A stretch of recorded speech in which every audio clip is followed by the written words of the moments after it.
Welcome back to my daily process. I didn't even mean to do YouTubes every single day, but this week has been so massive. And I feel like coming on here and just processing my thoughts has been really actually helpful. And yeah, so I'm going to keep going with it. So if you watched my video yesterday, I was talking a lot about us needing to understand the power dynamics of the brain and of the ego. And all day I've just been sitting yesterday with what is my spirituality? What are my beliefs? What can I come home to every single time?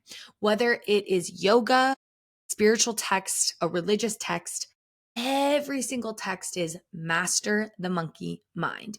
Be in the present moment. That is the only thing that is mirrored in all things. And so while seeking out the truth, trying to understand and predict what's to come, helps the ego feel prepared, is that really needed?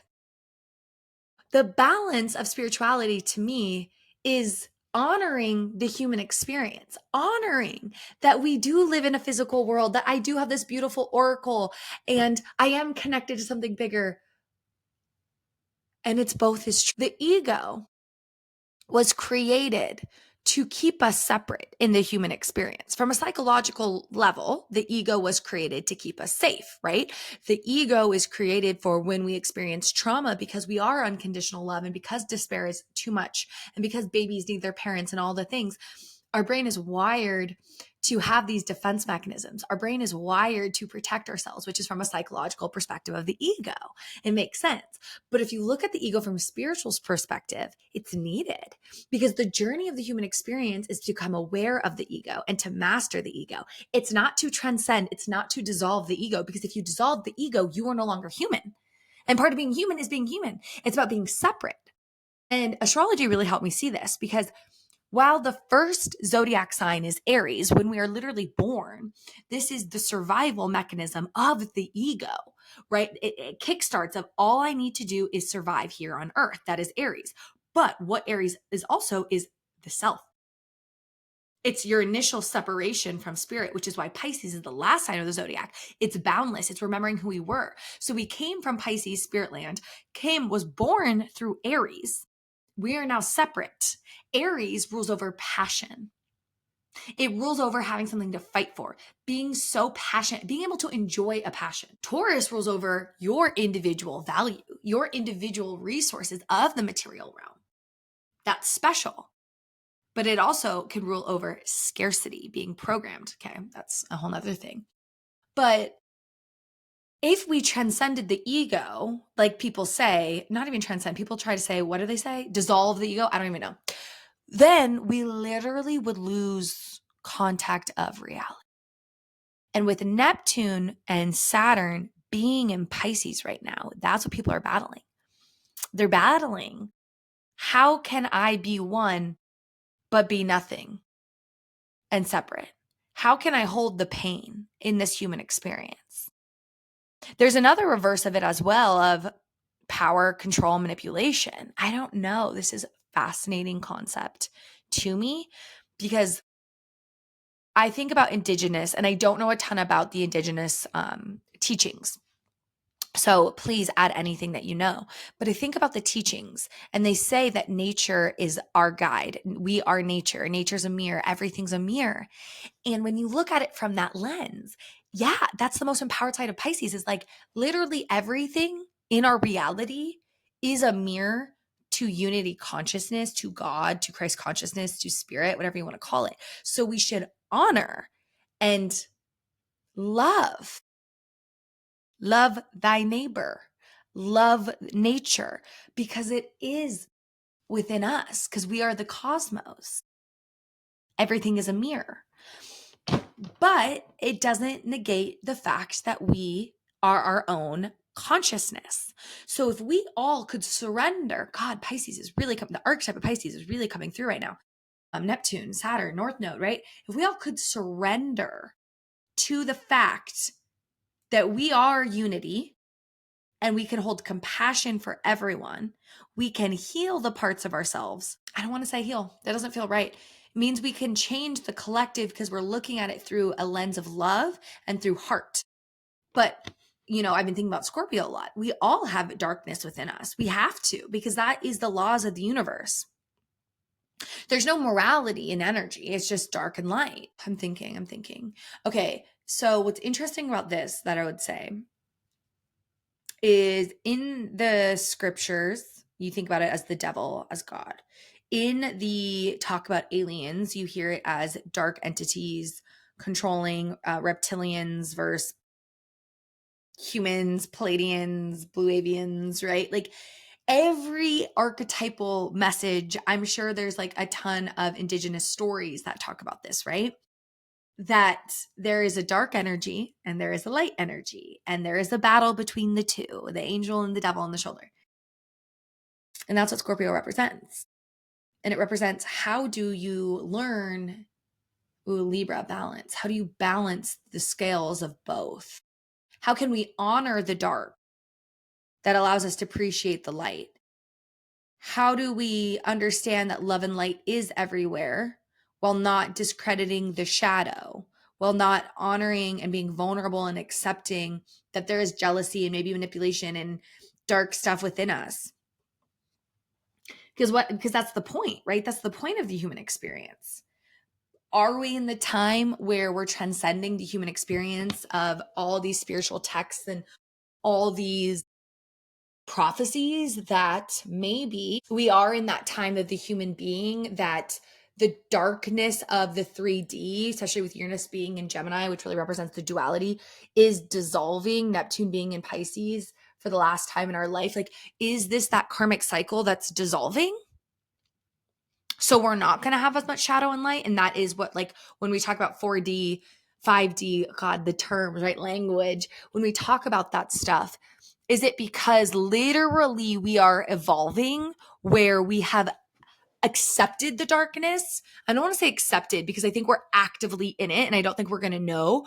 But if you think about the collective, right? The collective is created by every single person on this planet's individual consciousness. And it's a mirror to what's happening. In the collective, things are falling, things are being exposed, the corruption, the darkness, the dark energy, right? And people are coming together and people are doing the work, and everyone's individually transmuting that shadow and like befriending that shadow, having compassion for that shadow, which loops in the water elements. Cancer is really that familial, where most of us had fucking trauma from our families, from not being able to express emotion. Ancestors, oh my God, ancestors, Jupiter. The trauma, like I've been talking about colonization, the trauma, the lineages, the centuries of trauma down here, Cancer, that we've held in our bodies, that we're finally awakening to Scorpio, and we're befriending it. We're holding compassion for it. Pisces, the water trine in the sky right fucking now. Oh my God, you guys, Mars and the Sun and Mercury are in Scorpio, which is trining Neptune, Saturn, and the North Node in Pisces, which is trining Jupiter in Cancer. This is, oh my God, if you don't know astrology, like sign up for my course, because I'm telling you, it explains everything. So as we are healing, I wish there was a better word for healing, because I feel like that's even a buzzword. Everything's buzzwords now, right? But like, as we are really coming to terms, really looking in the mirror, Libra new moon that happened on Monday, all of us are looking in the mirror, I swear. Everyone's going through it right now. We are able to see where these wounds are coming from, befriending them, love on them, not project them, not recycle the karmic thing that just keeps being recycled, which is why Neptune's finalizing its transit within Pisces. The karmic loop, it's ending. Holy shit. That's fascinating, guys. Yeah. Anyways, the closing statement I have for today's processing session is that everything in the universe is a mirror. That is what I'm realizing. Everything in our universe is a mirror. Why? Don't know. Don't think we will know. But if we go on the theory that we are all consciousness experiencing itself, you could say we are in a video game. You could say we are in a matrix, whatever, right? Whatever we are in, whatever the 3D material world is, everything is a mirror. It's a symbol and archetypal. And so it goes to my point yesterday. If we're talking about the Bible, if we're talking about aliens, if we're talking about visions, if we're talking about dreams, everything is a symbol, and how is your consciousness filtering through the symbol? Does that make sense? Like, are people channeling aliens? I think they're channeling their higher self that use that language to describe how to evolve. Christians, they use the Bible, they use Jesus to explain how to evolve. We as individuals, what does that dream mean? It's all a symbol. Astrology, the ultimate for me in my life is the symbols of how to move through. And that's what I've always said about astrology. Astrology to me is a self-reflective tool, one, to help me learn about myself, two, to make sense of the universe. It is a way to make sense of what is happening, to understand the deeper level, to understand the journey of the human experience on an individual level and on a collective level. There is a journey, there is a story, there's a script that is being played out down here. And you could use tarot, you could use astrology, you could use the Bible. It does not matter what you are using. They all describe an archetypal script. And that is what I realized over the last 24 hours. Everything is symbolism, everything. And language is the thing that makes it different, right? And so how does your consciousness take on language? And language is a bunch of words and letters, which is also numbers. So numerology, what are we spelling is spelling, right? Like language. I'm going to reflect on that. There is something here with how we, okay.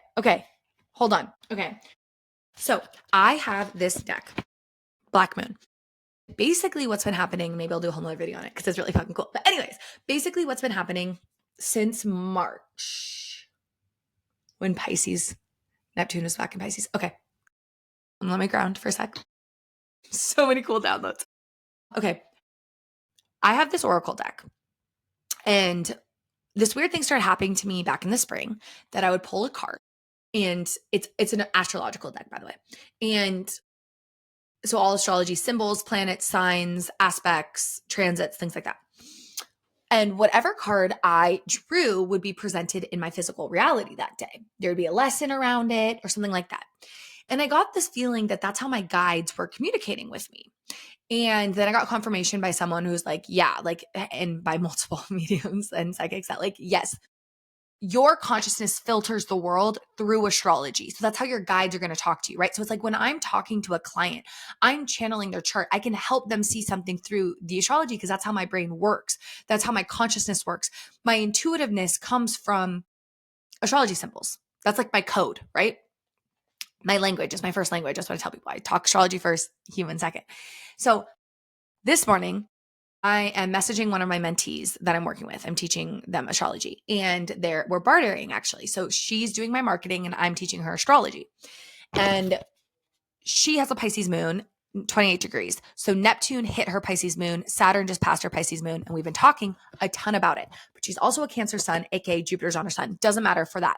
All I'm saying is I have been journaling and messaging her about Neptune and Jupiter because my moon is in Cancer and my Saturn is in Pisces, right? So I'm experiencing these same energies. And I was telling her about these two archetypes, and I shuffle the cards this morning, and these archetypes, Jupiter return and Neptune, came through. Okay. Why I'm looping this back to language is I always want to read what the book says after I intuitively figure it out. Listen to this. Neptune represents glamour, the word glamour coming from word grimoire and connected to the word grammar, meaning to create magic or to cast spells. Yes, spelling is spells. We know that.